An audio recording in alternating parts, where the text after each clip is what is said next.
அனைவருக்கும் வணக்கம். லேதானா driving school. இப்போ பார்த்தீங்கன்னா என்னோட student Karthikeyan short you turn எப்படி பண்ணணும், எப்படி டிரைவ் பண்ணணுன்றது தான் இப்போ இந்த கிளாஸில் கற்றுக்குறாங்க. இந்த ஷார்ட் யூ டர்ன்றது என்னன்னா, இந்த ரோடில் லைட்டாக கர்வில் ஒரு டவுன் வருது. அப்போ அந்த டவுனில் எப்படி கிளச்சை கண்ட்ரோல் பண்ணி யூடர்ன் பண்ணுறது தான் அவர் கற்றுக்கிட்டுருக்காரு இந்த கிளாஸில். நெக்ஸ்ட் இந்த கர்வில் பார்த்தீங்கன்னா கிளச்சை ஹோல்டு பண்ணாமல் கிளச்சை ரிலீஸ் பண்ணிட்டு யூடர்ன் பண்ணுறாங்க. அந்த கிளச் ஏன் ரிலீஸ் பண்ணுறாங்கன்னா, இந்த கர்வ் இந்த ஸ்லோப் ரோடில் எப்போவுமே கிளச்சை ரிலீஸ் பண்ணி தான் நம்ம யூடர்ன் பண்ணணும். ஃபஸ்ட்டு பார்த்திங்கன்னா அவருக்கு ரொம்ப கடினமாக இருந்தது.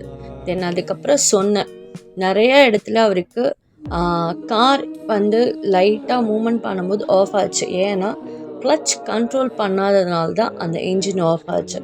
அதுக்கப்புறம் சொன்னேன், அந்த ஆஃப் கிளச் பைட்டிங் பாயிண்ட்டை நீங்கள் ஏற்கனவே கற்றுக்கிட்டீங்க இல்லையா, அதை நீங்கள் ஃபாலோ பண்ணுங்கள். அந்த ஆஃப் கிளச் பைட்டிங் பாயிண்ட் நீங்கள் மூவ்மெண்ட் பண்ணும்போது உங்களுக்கு கார் ஆஃப் ஆகாது, இன்ஜின் ஆஃப் ஆகாதுன்னு சொல்லியிருந்தேன்.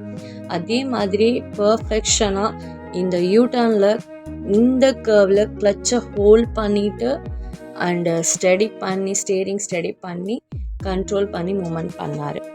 தென் நெக்ஸ்ட்டு கர்வில் உங்களுக்கு அந்த ரோடு பார்த்தீங்கன்னா ஸ்லோப்பு. இந்த ஸ்லோப் ரோடில் லைட்டாக கிளச்சை ஃபஸ்ட்டு ஹோல்ட் பண்ணிக்கிறாரு. ஆனால் அந்த ஸ்லோப் வரும்போது கிளச்சை ரிலீஸ் பண்ணிவிட்டு அழகாக அந்த ஸ்லோப்பில் மூவ்மெண்ட் பண்ணிவிட்டு ஸ்டேரிங் கண்ட்ரோல் பண்ணுறாரு. இந்த பாயிண்ட்டை தான் அவர்கிட்ட சொல்லியிருந்தேன். லைட்டாக டவுன் ரோடாக இருந்தால் கிளச்சை ஹோல்ட் பண்ணி யூட்டர்ன் பண்ணுங்கள். அதே லைட்டாக ஸ்லோவாக இருந்துச்சுன்னா கிளச்சை off clutch biting point release பண்ணிவிட்டு மூவ்மெண்ட் பண்ணுங்கன்னு நான் சொல்லியிருந்தேன்.